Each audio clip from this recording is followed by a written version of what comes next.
Consumer methods हम देख रहे थे और उसमें हमने 4 तरह के मेथड्स देख लिए थे। अब फिफ्थ मेथड्स जिसमें आता है कंज्यूमर स्वीप स्टैक्स यानी उपभोक्ता लॉटरी। कई व्यापारी आजकल उपभोक्ताओं को लॉटरियों के आधार पर आकर्षित करते हैं। इस विधि में प्रत्येक लॉटरी के पहले से ही पुरस्कार निर्धारित कर दिया जाता है। प्रत्येक ग्राहक पर एक निर्धारित क्रमांक कूपन दिया जाता है और यह एक पूर्व निश्चित समय पर ही कूपन की लॉटरियों के निकाल दी जाती है। इस कूपन के लॉटरी निकालते ही इसे पूर्व निर्धारित पुरस्कार दिया जाता है। उदाहरण के लिए राजस्थान सरकार ने अल्प बचत योजना के अंतर्गत सोने के आभूषण और मारुति कार, मकान आदि की लॉटरी की योजना बना रखी है। नेक्स्ट इसमें आता है फ्री ट्रायल्स ऑफर, मुफ्त परीक्षण प्रस्ताव। विक्रय संवर्धन की दृष्टि से कई निर्माता अपने ग्राहकों को मुफ्त परीक्षण प्रस्ताव भी करते हैं। ये अपने ग्राहकों को अपनी वस्तुओं के इस शर्त पर खरीदने का आग्रह करते हैं कि वस्तु पसंद नहीं किए जाने को लौटा दे। प्रत्येक ग्राहक की वस्तु उसकी उपयोग की विधि उसके लाभों से परिवर्तित होती रहती है और उसका अवसर लिखता है। इससे ग्राहक को वस्तु में विश्वास बढ़ता है और बाद में उस विश्वास में उस वस्तु के लिए मौखिक प्रचार का कारण यह बन सकता है। फॉर एग्जाम्पल, हमारे देश में कुल जो वर्कर होते हैं वो इस यंत्र के निर्माता ने इसी प्रकार के विक्रय संवर्धन की विधि को अपनाया है। नेक्स्ट है रिबेट यानी छूट या रिबेट। रिबेट का या छूट के आधार पर भी ग्राहकों को आकर्षित किया जा सकता है।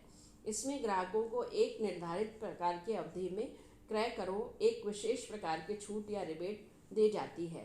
ग्राहक इसका लाभ उठाने के लिए अवधि में माल क्रय करते हैं और भारत में होली, दिवाली, गांधी जयंती आदि अवसरों पर विशेष छूट या रिबेट का बहुत प्रचलन में है या इसको अपनाया जाता है। इसके बाद हम लेते हैं उधार या किस्तों पर विक्रय। कभी कभी उधार या किस्तों पर माल का विक्रय करने का प्रस्ताव भी किया जाता है। इससे कई उपभोक्ता बाजार का माल खरीदने को तत्पर हो जाते हैं। एक बार माल का प्रचलन बढ़ जाने पर व्यापारी यह सुविधा बंद कर देता है। तब उपभोक्ता स्वयं इस माल को क्रय करना प्रारंभ कर देते हैं। इसके बाद आता है फेयर्स एंड एग्जीबिशंस, मेले एवं प्रदर्शनियाँ। मेले एवं प्रदर्शनियाँ भी उपभोक्ताओं को आकर्षित करती हैं। इस दृष्टि में देश विदेश में समय समय पर मेले और प्रदर्शनियाँ आयोजित की जाती हैं। ये प्रदर्शनियाँ तथा मेले सरकारी संस्थाओं का व्यापार संघों पर आयोजित किए जाते हैं। कभी कभी कुछ स्वतंत्र संस्थाएं भी इनका आयोजन करती रहती हैं। इनका उद्देश्य विभिन्न निर्माताओं को अपने ग्राहकों के समक्ष प्रस्तुत करने का अवसर देना होता है। लोग जिस निर्माता की वस्तु से प्रभावित होते हैं उसके बारे में जानकारी जानते हैं और उसे खरीदते हैं। उस उत्पाद को प्रचारित करने के लिए मेलों और प्रदर्शनियों का एक विशेष प्रकार का स्थान है। कुछ मेले प्रदर्शनियाँ सामान्य भी होती हैं जिसमें सभी प्रकार की वस्तुएं निर्माता अपने माल का प्रदर्शन एवं विक्रय करते हैं। आजकल विशेष वस्तुओं के मेले प्रदर्शनियों को भी आयोजित किया जाता है, जैसे हस्तकला, इंजीनियरिंग सामान, प्लास्टिक का सामान, रेडीमेड गारमेंट्स, घरेलू उपकरण, साज सामान के सामान। ये सभी तरह की एकाकी प्रदर्शनियाँ जो है वो होती हैं और उनकी आजकल परंपरा बढ़ती जा रही है, जिसमें केवल एक ही निर्माता या कलाकार वस्तुओं को प्रदर्शित करता है। नेक्स्ट इसमें आता है ऑनरिंग ब्रिलियंट्स, प्रतिभाओं का सम्मान। कई निर्माता विक्रय संवर्धन की दृष्टि से प्रतिभाओं का सम्मान भी करते हैं। इससे उनके निर्माताओं एवं उनके उत्पादन की स्वतः ही सम्मान और प्रचार होता है। रेड एंड व्हाइट ने बहादुरी के पुरस्कार के हाल ही में वितरित किए हैं। बुश कंपनी ने क्रिकेट के कई मैन ऑफ द मैच को पुरस्कार दिए हैं।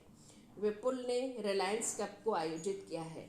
इसी प्रकार धावकों और भार उत्तोलकों या हॉकी या फुटबॉल के खिलाड़ियों को भी कंपनियों ने समय समय पर अनेक पुरस्कार दिए हैं। इसके बाद आता है एक्सचेंज ऑफर। कभी कभी कुछ निर्माता किसी पुराने विचार के बदले तथा उत्पाद देने का प्रस्ताव करते हैं। इसमें ग्राहक अतिरिक्त लेने या पुराने उत्पाद को बदले नया उत्पाद मिल जाता है। जैसे पुराना scooter, car, TV, washing machine के बदले नया देने के प्रस्ताव आजकल बहुत देखे जाते हैं।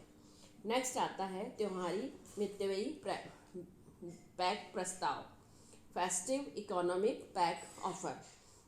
विक्रय संवर्धन के उद्देश्य से ही आजकल कई निर्माता दो या दो से अधिक एक ही भिन्न उत्पादों को एक साथ पैक करने पर कुछ मितव्ययी मूल्यों पर बेचने का प्रस्ताव करते हैं। ऐसे प्रस्ताव त्योहारों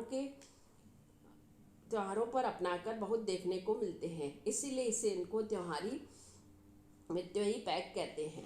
इसके बाद आता है मनी बैक ऑफर्स, यानी धन वापसी प्रस्ताव। धन वापसी प्रस्ताव में निर्माता एवं प्रस्ताव जो भी करता है वो ग्राहक उसके माल के क्रय के प्रमाण से भेजेगा और एक निश्चित धनराशि वापस लौटा दी जाएगी, जिससे ग्राहकों को प्रत्यक्ष संपर्क साधा जा सकता है और उत्पाद के संबंध के अनुभव भी एकत्र कर सकते हैं।